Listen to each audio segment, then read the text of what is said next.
Hi students, welcome to my channel Thoughts of Physics. In the video series of moving charges and magnetism, in this class I am going to explain moving coil galvanometer. So in the previous classes we have discussed that when a current carrying conductor is placed in uniform magnetic field, it experiences a magnetic force. Based on this principle, the moving coil galvanometer works. That is, current carrying conductor placed in a magnetic field experiences a magnetic force. The galvanometer is very sensitive device, so which is used to detect a small amounts of current, that is 10 to the power minus 8 to 10 to the power minus 10 ampere. So this figure shows the construction of moving coil galvanometer. It consists of a rectangular coil, that is PQRS is the rectangular coil, having several turns of copper wire wound on a non-magnetic frame. So this coil is suspended by means of a phosphor branch wire between the pole pieces of a strong permanent magnet. So N and S are the pole pieces of a strong magnet. Now the suspension attached to the a torsion head, TH is the torsion head, so which provides the twist. A small mirror, here M is the mirror. A small mirror is attached to the suspension.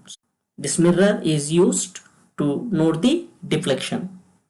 The other end of the coil is connected to the spring L. So here it is the spring, and T1, T2 are the terminals for the external connection. So this figure gives the construction of moving coil galvanometer. So here PQRS is the rectangular coil, N and S are the pole pieces of magnet, L is the spring, and T1, T2 are the terminals for external connection, TH is the torsion head, and M is the mirror. Now, so the figure B, it shows the inner view of the coil. A cylindrical piece of soft iron C. So the C here, the C is cylindrical piece of soft iron is placed inside the coil without touching it. Due to this arrangement, the magnetic field in the region in which the coil rotates will be increased. So due to the interaction of the cylindrical piece of soft iron, in this region the magnetic field will be increased, and the pole pieces of the magnet N and S are made concave. So due to this arrangement, the magnetic field becomes radial, and the plane of the coil is always parallel to the magnetic field at any position. Let us discuss the working of this moving coil galvanometer. So in the absence of the current through the coil will be at rest, and the suspension is free from twist. When some current is passed through this coil, and these vertical faces, that means vertical arms, those are PQ and RS, experience force in equal magnitude but opposite in directions with different lines of action.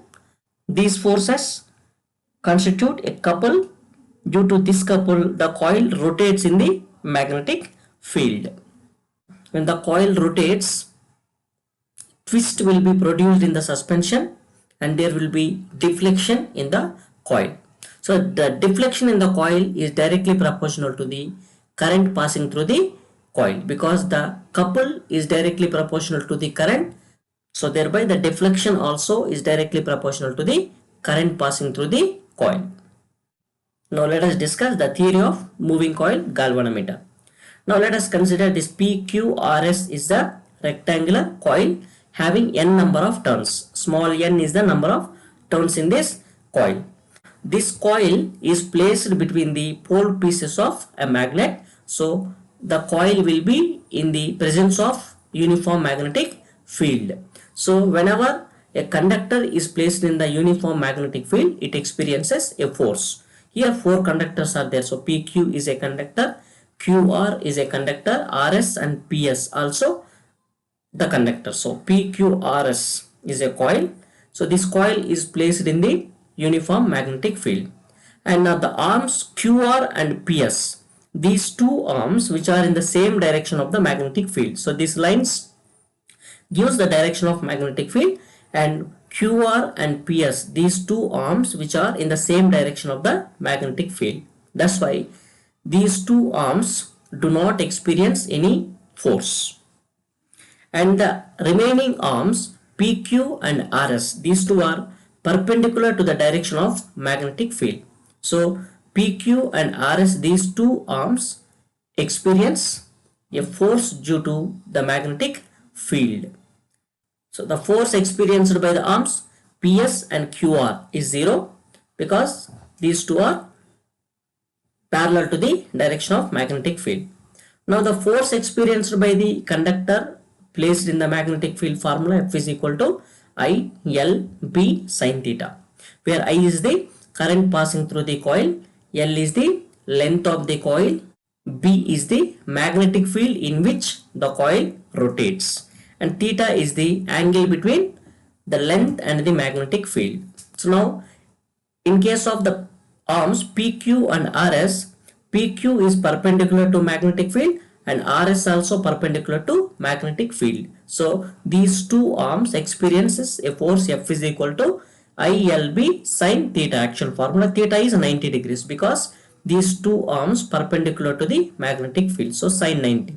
So we know sin 90 is 1. So the force experienced by these two arms PQ and RS is ILB. So PQ and RS, these two arms experiences a force ILB.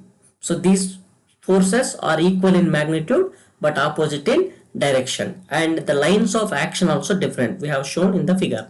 Lines of action also different. So due to these forces, a couple will be produced and it experiences a torque.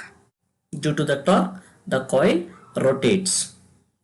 And the torque due to which the coil rotates is called the deflecting torque. Deflecting torque is the torque due to which the coil rotates. Now the deflecting torque is given by the torque is equal to, already we know, the product of force and perpendicular distance. The force experienced by the arms PQ and RS, that is ILB, already we have discussed here, and the perpendicular distance between the two forces is nothing but the breadth of the coil. So L is the length of the coil and B is the breadth of the coil. Now the area of the coil A is equal to L into B. Length into breadth is the area. So now in place of this L and B into L into B, in place of this L into B, we can write capital A, that is area. Now the torque experienced by the coil which is placed in the uniform magnetic field B, that is given by IAB, where I is the current passing through the coil, A is the area and B is the magnetic field in which the coil is placed, right? So if the coil having n number of turns, then the torque experienced by the coil tau is equal to n into IAB. So this is the deflecting torque because due to this torque the coil rotates. When the coil experiences a torque, due to the torque it rotates, there will be some restoring force developed in the coil. Due to that restoring torque, it tries to come to the equilibrium position. So at equilibrium position, the deflecting torque due to which the coil rotates is equal to the restoring torque due to that the coil tries to come to equilibrium position. At mean position, both the torques will be equal. Now, if C is the couple per unit twist, C is the couple per unit twist, and the total restoring torque will be C into theta. Theta is the total deflection and C is the couple per unit twist. So this gives the total restoring torque. So as we discussed, at equilibrium position, the deflecting torque will be equal to restoring torque. Now the deflecting torque is NIAB. So N is the number of turns in the coil. Now the deflecting torque is equal to NIAB is equal to the restoring torque is equal to C into theta. Now from that I is equal to, so if you take this NAB this side, it becomes C by NAB into theta. Here C is the couple per unit twist, N is the number of turns in the coil, capital A is the area of the coil, B is the magnetic field. So all these quantities are constant. So this quantity is constant. Now this equation can be written as I is equal to K into theta. Because this is constant, we can write the entire term as K. That is I is equal to K into theta. So where K is C by NAB, where K is called current reduction factor. From this equation we can write that the current I is directly proportional to theta. That is, the deflection is directly proportional to the current passing through the coil. As the current passing through the coil increases, the deflection also increases.